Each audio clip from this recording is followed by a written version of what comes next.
Hey, what's up? This is Scott with Level Up Tutorials, and in this video, we're going to be talking all about the Elements tab in DevTools. We're going to be giving you a brief overview of the basics of the Elements tab, what you can use it for, some of the initial functionality, and we're going to be talking about how you can use it to understand your DOM and your application layout and structure. So let's get going right now.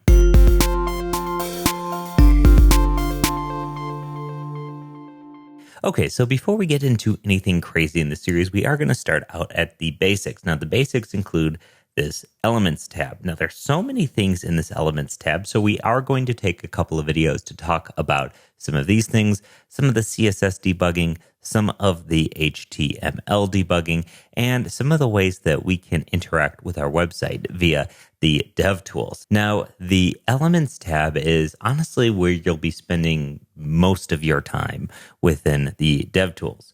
Let me even pull this over here so that we can have these a little side by side here. And again, remember, you can use any website you'd like to experience some of these DevTools, and you can see what we have here in the Elements side. In the left side of the pane is the DOM. Now, the DOM is the Document Object Model, aka this is not HTML, but this is exactly a model of what is on the screen here.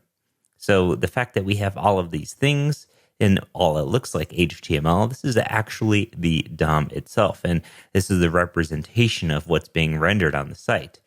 And you can see that there are elements, divs, H1s, H4s, all of these things, main tags, any sort of tag, and it's all in the structure in which the app is loaded.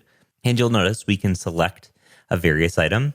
Now, when I select that item, it pops over here some information in the styles panel, which is on the right. Now, let me bump up my font size here so you can see everything just a little bit better.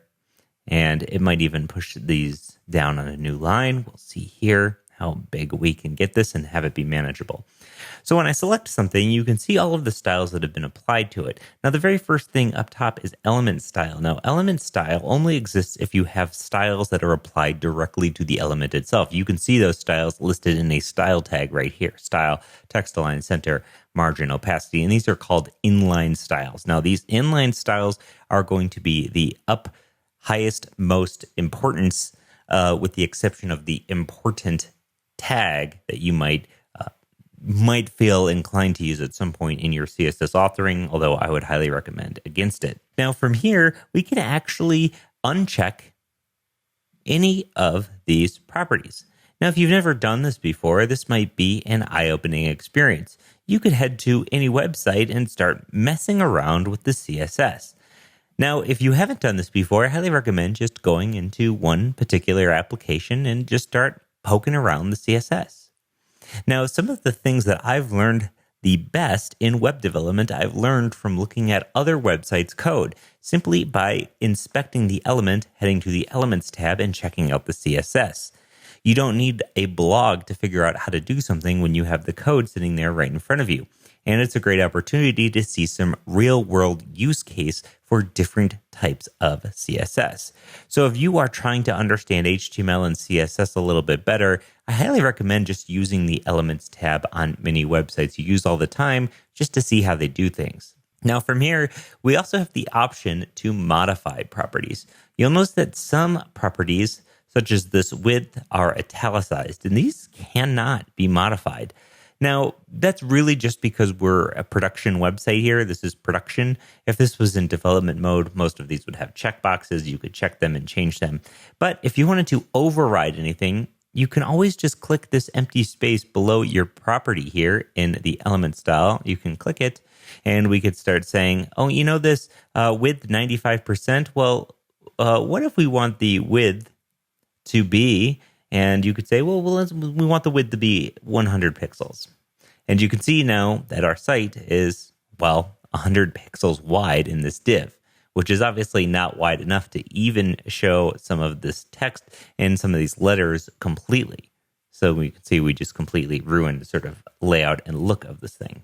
So in addition to being able to edit inline styles, we can also add new classes to our HTML. Let's go ahead and get rid of this width. And you'll see up top here is a plus button. And now this plus button says new style rule. You can click new style rule. And what you see here is you get the class of the item, layouts, underscore layout, then some classes, then another one. Now notice how this is still below element style. These styles will not override any of your inline styles, but just like our inline styles that we edited, you could go ahead and we could say background is equal to red. And all of a sudden we have the super ugly red background. And so this is just the very basics of understanding how to come in and modify your CSS on a live website. Now, I use this all the time when I want to design something. Now, let's say I have the design in an actual design application, or maybe I'm designing in browser, and I would just like to see what this would look like with some additional properties. Now, you could always just head to your code and start hacking away, save the file, and watch it auto-refresh. But one of the things I love to do is come in here. Let's give this some CSS. We can say, hey, the background's going to be red. The color, well, the color is going to be purple. Notice how that's actually not even affecting anything. But the width is going to be 200 pixels and all sorts of these items, right? We could make all of our changes. And then from here, you could click and drag starting from here and copy this.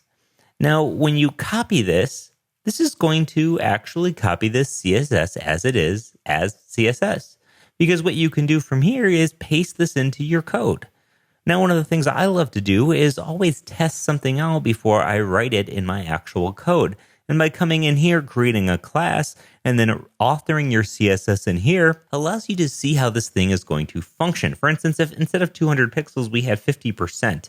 Now, 50%, this might not look too bad at this breakpoint here, at this width of the browser. This doesn't look too bad. And maybe as we grow, it might not look too bad as well. This doesn't look too bad, right? Doesn't look perfect, but it doesn't look too bad.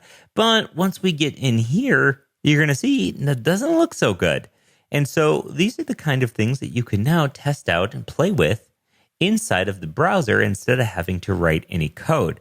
So we have the add new style role. We have the ability to author our CSS, and we have our DOM. Now, if you want to select your DOM items, you'll remember in the last video, we showed you could do it with Command-Shift-C and then just click on anything in here. If we want to see how these links are set up, well, hey, we can do so just with this. Cool. So this is some basic CSS manipulation and authoring within the Elements tab of the Chrome DevTools. In the next video, we're going to be talking about some more features that we have here, how we can better understand our components, and how we can get into editing some HTML and utilizing this area up top here just a little bit more than we have done in the past. Okay, so thank you so much for watching, and I will see you in the next one.